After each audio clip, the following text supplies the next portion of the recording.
On the morning of February 3rd, 1967, a man named Joe Meek would, seemingly out of the blue to those around him, grab a shotgun and kill his landlord shortly before he would turn the gun on himself. This event shocked just about everyone who was into British music at the time. Joe Meek was an enigmatic, erratic, and eccentric man who made it big in the scene. So, what happened?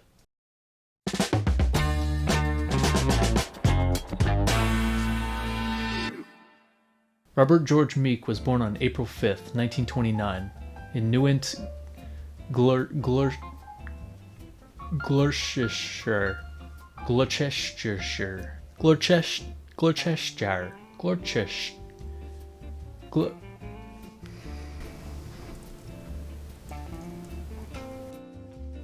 Gloucestershire. There, he grew up with his two brothers, Eric and Arthur, who both remembered him for being the sort of nerdy kid who always spent time in his dad's shed to work on electronics, which he seemed to have a passion for. As a kid, he also seemed to be quite the showman, having set up plays for people in town to come pay to see. The plays did cause a little bit of controversy though. This was because sometimes Joe and his friends would dress in women's clothing. I know. Look, it was for the character.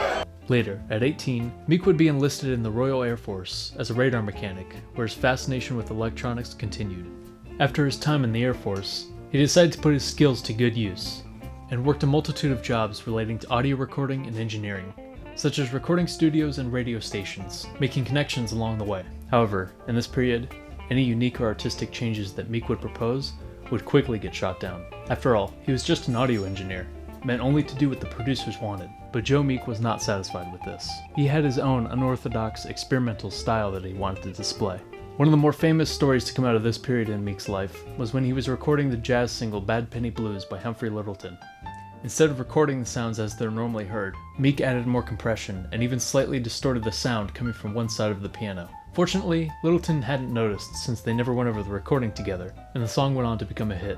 But in 1958, Meek had gotten a song produced, one that he wrote, called Put a Ring on Her Finger. Performed by Eddie Silver, the song wasn't really a success. But in the US, the musical duo, Les Paul and Mary Ford, heard the song and created a cover for it, which then became popular and even broke the Billboard Top 50. Fortunately, Meek had received royalties for the song, £3,000 to be exact, which was a lot back then. With this money, Meeks and a producer named William Barrington Koo founded their own record company called Triumph Records. It didn't last long. In fact, it lasted for less than a year and only produced 3 records. There were a lot of reasons for this, mainly because of the fact that it was simply too expensive to produce what they wanted. So, Meek left and Triumph Records died. In 1961, after Triumph, Meek went on to create his own production company, Meeksville Sound Limited, in an apartment building on 304 Holloway Road, London, the place where most of his success would come from, but also the place of his early demise. It was there where Meek produced quite a few hits, and was able to express his own style. One of these hits, which was by far the greatest, was Telstar by the Tornadoes.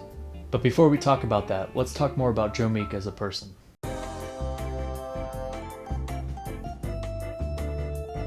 Joe Meek was one of those eccentric characters with countless stories behind him, both true and false. Not only would it take way too long to cover all of the crazy stuff he might have done, but it feels like a waste of time when I could just tell you the real things that Meek had to deal with that probably created these stories in the first place. For one, Meek had a temper problem. Created by his lack of trust in people and paranoia, it wouldn't take long for him to start throwing stuff at you or yelling at you for doing something wrong. It's also possible that these outbursts were fueled by schizophrenia or bipolar disorder, along with his addiction to amphetamines. I'm sure you can see where this is headed. Meek's anger issues, mental illness, and drug addiction are all like gunpowder in a powder keg, just waiting to be lit by one single match. Well, actually it took like a couple matches, but you know what I mean.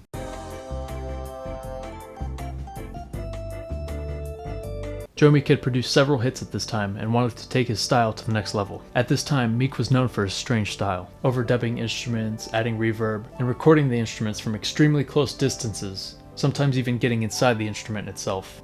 This style culminated when in 1962, Joe Meek produced the single Telstar by the Tornadoes.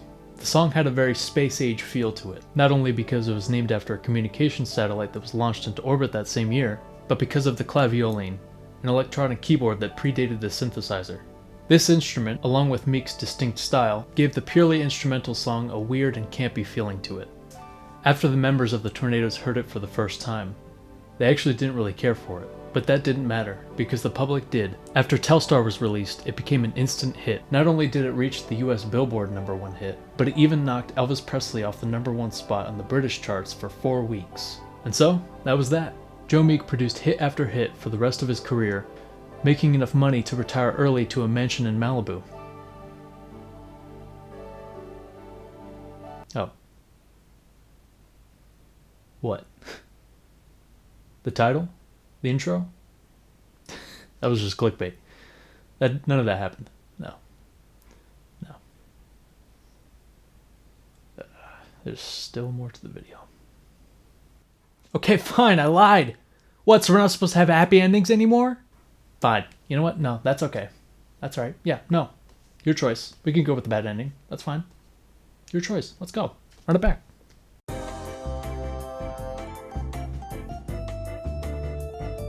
Joe Meek's success would end after he produced Have I the Right by the Honeycombs in 1964, which would be the last successful record of his. No good work was coming his way. But at least he had royalties from hits like Telstar, right? Unfortunately, no. See, after Telstar's success, French film composer Jean Ledoux claimed that many parts of Telstar were actually plagiarized from the soundtrack of a film he composed called Austerlitz, and thus had filed a lawsuit against Meek, who had written the song. According to Meek, he had never seen the film, and didn't think anything would happen with the lawsuit. He was wrong. The lawsuit ended up taking 5 years, and because of it, he would receive no royalties from Telstar until the case was settled.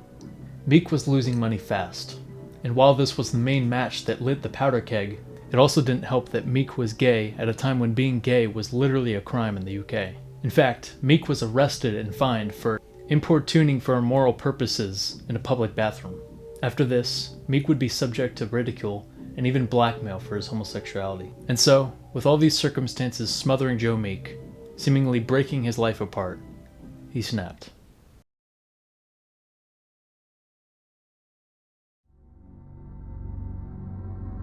February 3rd, 1967. It's been 8 years since the musician Buddy Holly's death. He, along with 3 other people, died in a plane crash in Iowa, after the pilot took off during a storm when he wasn't certified to fly with instruments only, meaning he wasn't properly trained on reading what's inside the cockpit, without the help of actually seeing what's going on outside. Buddy Holly was only 22 years old when he died.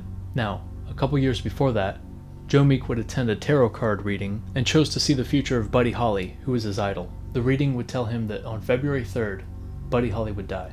Meek, being as paranoid and superstitious as he was, went so far as to send a letter to Holly warning him, and on February 3rd, 1958, Meek anxiously waits the entire day for news of Buddy Holly's death. But it never came. But on February 3rd, 1959, Meek, along with the rest of the world, heard the big news. That's how the story goes anyway. I have no idea if any of that is true, but what is true is that Joe Meek was infatuated with Buddy Holly, and whether it's a coincidence or not, Joe Meek would prepare his own death for February 3rd, 1967. On that Friday morning, one of Joe Meek's studio assistants, Patrick Pink, witnessed Meek burning an assortment of documents and letters in the bathtub. Meek then handed Pink a note, which wrote, "I'm going now. Goodbye." Pink at first didn't understand the note, and so Meek sent him to go get his landlady, Violet Shenton. During that time, Meek fetched a shotgun that used to be owned by Tornadoes member Heinz Burt, who used to live in that apartment until moving away shortly before the incident. As it turns out, he had forgotten his shotgun that he used to hunt with. When Violet Shenton made it to Meek, they got into a heated argument, possibly about late rent payments or loud noise levels coming from the apartment, before he took his shotgun and shot her. I've rushed to my feet. Literally, as I've gone out into the corridor, Mrs. Shenton's tumbling down the stairs. I literally caught her in my arms. My first reaction was to shout to Joe, who was watching from the landing upstairs, "She's dead." And he looked at me stony-faced, with a gun in his hand, and I tried to make my way up the stairs to Joe, but I never made it that far. I only made it about halfway up the stairs, if that, when Joe had reloaded and took his own head off. Joe Meek was 37, and Violet Shenton was 56. Oh, and by the way, remember that plagiarism lawsuit that was filed against Meek? Well, he won the case 3 weeks after his death. So that's the story of Joe Meek, a very, very complicated man. but an interesting one. There's actually a lot of information and stories from his life that I wasn't able to cover in this video, and a lot of which is actually shown in a feature-length movie called Telstar, the Joe Meek story. While inaccurate at some parts, it goes way more in depth about Telstar and Joe Meek than I could in this video. So if you'd like, go check that out. That'll be it for me. Thanks for watching.